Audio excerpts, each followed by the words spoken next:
All right, this is John, the Gringo CTO.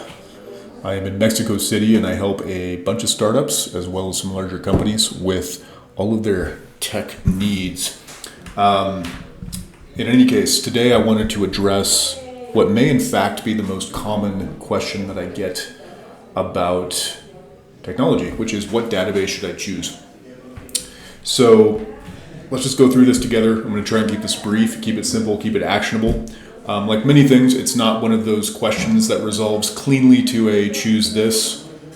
It's always the best choice. It's going to depend a little bit, but I'm going to at least try to tease out the things that matter most for making that decision. So first thing is a relational versus a non-relational document data store. So a relational data store, quite simply, is able to model relationships between your data. In almost all cases, you're going to have relationships in your data. Think of it like you have a customer. The customer might have orders. Those orders might have products as well as reference back to the customer. And by virtue of having foreign keys and also having some guarantees, namely ACID, which is an acronym that in very simple terms just means that your data will have some guarantees around making sense, provided that you define it properly. Those are all great things to have in that scenario. And the truth of the matter is, the vast majority of scenarios that you'll find in building any kind of interesting web service are going to have relationships, and therefore they're going to be more of a natural choice for a relational data store. On the other hand, a non-relational data store does not have the capacity to model relationships. So there's something I call the conservation of application complexity. And this is one of those things that sounds too smart, which means I may not have come up with it and I lifted it with somebody else. But in any case, the idea here is that if you want to do anything beyond a toy, something of actual interest, there is a minimum of complexity that you can't really drift below. You can move it, but you cannot reduce it necessarily. And so what that means is, in the case of a relational data store, a non-relational data store, you have the responsibility of consistency. If I update a piece of data in one part of my system, I need to make sure that the other part of the system reflects that. The system is not going to do that for me. And it may not sound like a big deal, and maybe it isn't at small scale, but that is absolutely the kind of thing that has killed companies before. So examples of relational databases, i.e. stuff you should consider using, things like PostgreSQL, things like MySQL, things like SQLite, actually, which I'm going to go into in a little bit more detail. And there are other options too, but those are probably the big three. I'm going to lump MariaDB in with SQLite. It's technically a fork. They have diverged a bit, but we're basically, for the purposes of what you choose, the same reasoning is pretty much going to apply. Non-relational data stores, just so you're aware and can avoid them for the most part. MongoDB is the classic one.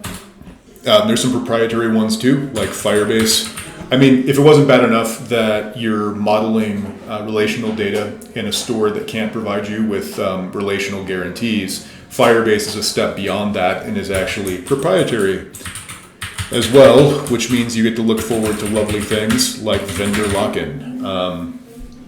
And yeah, like I actually have helped a company with their app, and they chose Firebase back, this is probably around 2016, 2017, long before I agreed to help them. And the engineer at the time just didn't know a lot about backend. And to be fair, 5 years ago, backend was probably harder than it is now, not least because of the deployment story. But yeah, a lot of people just thought, well, hey, look, I'll just go on Firebase. If I ever outgrow it, I'll do a migration.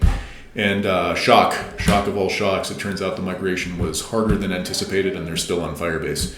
And so I've seen a lot of people choose one of these solutions and be happy for a long time. I have very, very rarely seen somebody do something interesting with Firebase and be happy with it. And I've personally been bitten by Mongo many times as well. I've never chosen it deliberately for a project, but I worked for a company at one point that chose to do their checkout process in MongoDB. That went about as well as you might expect. It's relational data, and also Mongo doesn't provide ACID guarantees, or at least it didn't at the time. And so we were dropping events and things like it was just a complete mess. I mean, checkout is one of the strongest use cases for wanting ACID, and we didn't have it. So that particular error cost quite a bit of money, actually. In any case, these things matter. I would just encourage you to stay within this sort of realm here of relational databases. And as long as you stay here, the chances of you screwing up so badly that it threatens the survival of your startup are relatively low. So the more interesting question, though, is if I'm looking at these three big options, how do I choose between one or the other? And this is how I would approach the decision personally. How do I choose a relational DB? First thing to ask yourself is, do I have an expert? That could be you, that could be somebody who works with you. But the question would be, if I have somebody who's been working with PostgreSQL for 20 years, knows its good parts, its bad parts, everything about it. I mean, unless you're just really, really doing something where you need something else, it's going to make sense to go with what you know in almost all cases. The next question to ask yourself is, do I need a specific something? And very frequently, the specific something would be a Postgres extension. So that could be something like PostGIS, which is for relational data. Excuse me, not relational data, location data. This could be PG Vector. Vector databases or vector data is important when you're modeling things that require a lot of linear algebra. Very commonly in machine learning, it might be most convenient to model your data as vectors. And so the idea that you can store it as a vector and then that becomes something that you can search, that can be very useful if you're building an application around it. So there's a bunch like that. I mean, there's I forget the capitalization, Postgres, something like that. Postgraph file, and these are systems that build APIs on top of your data. So in theory, you wouldn't have to do that application layer yourself. I think something like these two could be good ideas. I tend to shy away from doing too much in the database. In my opinion, that's why the application layer exists. Is use the right tool for the job. You can use Postgres for everything if you want to. That doesn't mean that you should necessarily, but there are people who feel differently about that. That's just my preference. If you need a specific feature, whatever it might be, and it's only available in one place, then of course it would make sense to do that. I would also throw SQLite portability into this category as well. And now is as good a point as any to talk about SQLite a little bit. So SQLite is differentiated from the other options because it is literally just a file. That's all it is. It's a file that lives on your file system, and that means you can do anything else that you might want to do with a file. Postgres and MySQL fundamentally are servers. So you deploy them as servers, all of that, and that's fine. They're relatively easy to set up, especially if you have tools and automation and all of those things. But it can come back to just be a little bit more work if you need to migrate one server somewhere else. I mean, the beauty of SQLite is it just quite literally is a file, and you can do anything else that you would normally do with a file. You can copy it, you can download it if you want to have your production data locally, whatever you want to do. And so, but the trade-off, of course, is that again, it's just a file, so it has limits.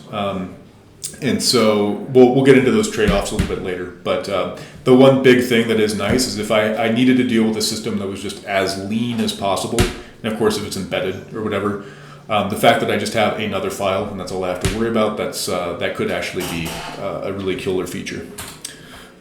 Next question I would ask myself is, am I going to operate the DB myself or my team or what have you? And beyond the question we asked ourselves earlier, fix my indentation here. Do I have an expert? The choice here is, do I do it in-house or is it managed? Whether it's Amazon RDS or what have you. I will say that if you are going to do it yourself, like bare metal or on a VPS or something like that, just objectively, MySQL is simpler. This is sort of the inverse of what I was saying earlier about the extensions. There is just more that you can do with something like Postgres, including Postgres and things like that. So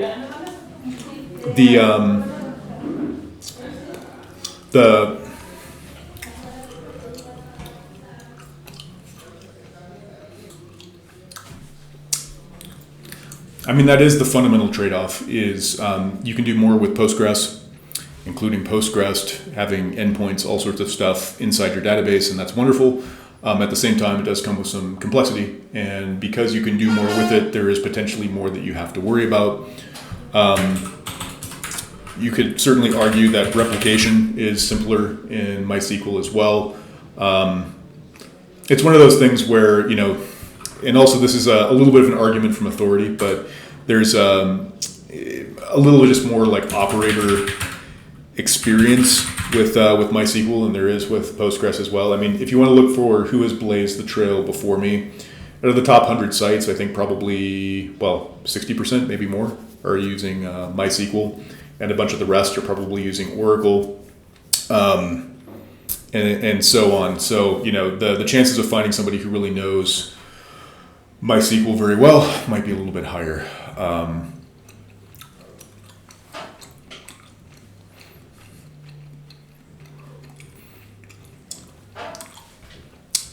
So the next thing to consider is whether you are going to operate the database yourself or somebody on your team, or something you're going to keep in-house basically versus outsource to a service.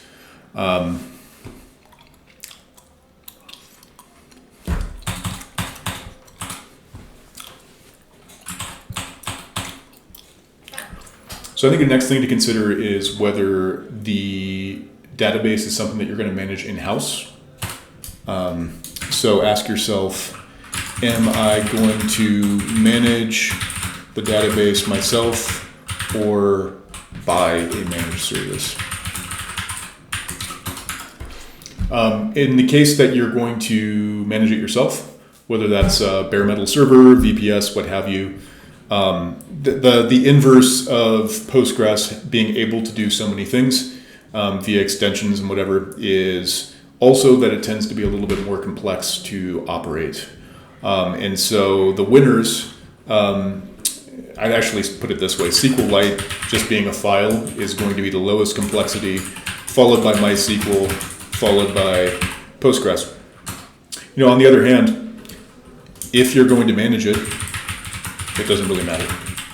The beauty of paying for a managed service is that you are outsourcing that complexity to somebody else. And from the perspective of your application, it's essentially just a set of environment variables that you set and forget. There are cost savings the closer you go to bare metal server, but also, it's more complexity. You need to have more expertise and so on. I almost hesitate to bring up the next one, but it is front of mind for a lot of people. Is sort of, what's my ceiling? Maybe that's a better way to ask it. With each choice, how far can I go? And to be fair to the document data stores, the non-relational stuff that I was talking about earlier, you actually can get a bit further with that stuff, but it's precisely because you're trading off the things that matter most to you as an application developer. You don't get the guarantees. You're not able to model your relations with foreign keys reliably and things like that. So, with that in mind, though, if you want to stay within this relational realm, it's worth thinking, how far can I get with this before I have to switch to something else? And how painful is it going to be to adapt as I go? And so this is probably the most interesting question for something like SQLite. So again, it's just a file.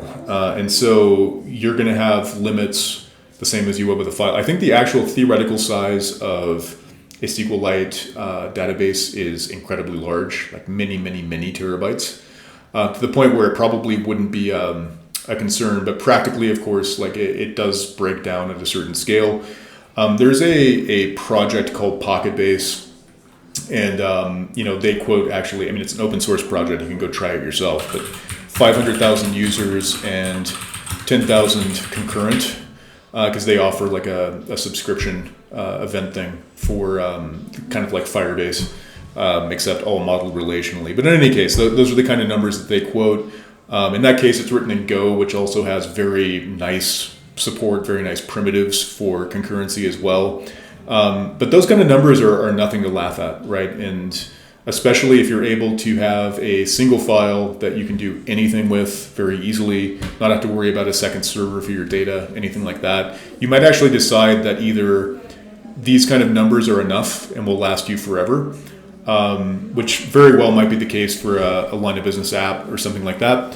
Or you might decide, well, look, by the time I have 500,000 users, I'm going to be raking in so much revenue that I can afford to migrate to something else anyway, and for that reason, it's not a problem. I actually am a huge fan of SQLite. At one point in time, it was not a worthy production choice. Maybe I'll do another video about this at some point. But yeah, for now, I'll just keep it there. I will just say that if you want to get into this, check out Pocketbase. I think it's pocketbase.io. And make sure that you're using reasonable settings. It has something called the write-ahead log. Now, the knock against SQLite a long time ago was that you blocked your reads anytime you wrote to the database. If you're using wall mode, that's no longer true, and that's how you start getting numbers like this. I'd also suggest that you do strict typing on your columns. It has historically a very flexible behavior around types, very generous, very forgiving. And that may not be what you want, actually. So you can make it behave much more like Postgres or MySQL if you turn on strict typing, and in many cases, that's exactly what you want. In the case of MySQL or Postgres, your future scalability is basically, I mean, I don't want to say infinity, but it's practically infinite if you know how to shard. And sharding is just dividing your single database into multiple databases that you then reconstruct in your application however you need to, if you need to. If you choose a really good way to shard, the whole point is that you never have to join the shards together. The shard is just an individual server that you are putting part of your data on. And so the classic example would be I have a SaaS or something and I'm selling it to companies. A very logical way to shard your data is you put every company's data on its own shard. And hopefully joins between shards are minimal, which means that it effectively reduces into being a normal database call for most purposes.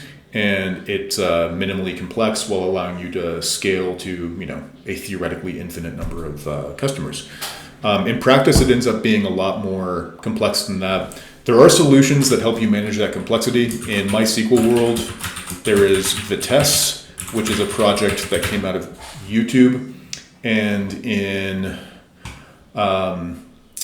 Postgres world, there is Citus, which I believe is now owned by Microsoft. So look, on this topic, this might be a little bit controversial, but I think if you're trying to think what technology can scale to the moon, the objective truth is that there's a little bit more history with MySQL. I do think, to be fair, in a vertical scaling setup where you just have one server, these are going to scale about the same. There are some internal trade-offs that matter a bit in here, but the truth is, like, on the MySQL path, there is companies that are much larger than you ever will be who have figured out how to do that. That's probably true in Postgres, but it is just true to a higher degree. I mean, if you go look at the Vitess homepage, so the technology that is used to scale MySQL to many clusters of data, started at YouTube. I mean, created at YouTube to deal with their scale, and it's been used by many, many large companies since to handle their scale. Citus is a great product, does things in a, I guess, more or less similar way, does not have quite the same industry adoption. So I guess a point to MySQL there. I mean, again, by the time you need to start worrying about that kind of stuff, you can probably afford to pay an expert to migrate you to whatever solution is actually best and most bespoke for whatever you might be doing to be that successful. So again, it's actually one of those things I just wouldn't worry about too much. I think things like, do I know a system better than another system, are going to be far more relevant when you're starting out than what scalability might look like at the fringe of what the internet is capable of, frankly. So anyway, I kind of wrote these out actually now that I'm looking at it in such a way that the most important things, most practical considerations are probably the things that are first in this list. But yeah, I would just say to wrap up here, because I did promise this wouldn't be so long. If it were up to me, in my case, I would probably just choose whatever I'm comfortable with, whatever is easiest, whatever is most common in the community for the technology that I'm using. If you're a Laravel user and MySQL is the thing, you might just want to choose that because you'll be able to find help easily. If you personally have experience with Postgres, like that's a perfectly valid reason to choose it. I would just say like use the right tool for the job as always. And you can just keep in mind some of the other things. I would say like the only thing that's like probably most interesting about this video is just the wild card of should I consider using SQLite? And I think the answer to that is yes, you should at least consider it and evaluate whether the operational wins of having a single file that you have to worry about and can easily take care of is worth the ceiling of 500K or 10,000 concurrent that you'll have before you had to move to something like MySQL or Postgres. And assuming that it is, it could actually be a great option. So check out Pocketbase, check out Lightstream, which is for replicating a SQLite database for disaster recovery. It's not for multi-node use, really. Things like that, and make a decision accordingly. If you think I'm wrong, you think I'm right, if this was useful, not useful, have other topics that you want me to cover, please leave it in the comments. And if you like the video, please like and subscribe twice. If you didn't like it, then please just stay silent. But anyway, hope this was helpful. We'll be back soon.